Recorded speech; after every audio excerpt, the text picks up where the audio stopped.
লিকেজের কারণে নাকি বিস্ফোরণ ঘটেছে। এখানে 5 জন রংপুর মেডিকেলে আহত অবস্থায় তাদেরকে পাঠানো হয়েছে। 5 তলার যে গ্লাস আছে, 5 তলার থাই গ্লাসগুলো সেইগুলোও ভেঙে পড়ে গেছে।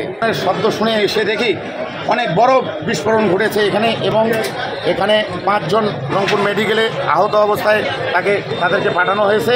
এবং এখানে যে গাড়ি রাখা ছিল এই পাম্পে, গাড়িগুলো অনেক ক্ষতি সাধন হয়েছে। এবং আশপাশে যে বাড়ি ঘরগুলো আছে, 5 তলার যে গ্লাস আছে, 5 তলার থাই গ্লাসগুলো সেইগুলোও ভেঙে পড়ে গেছে।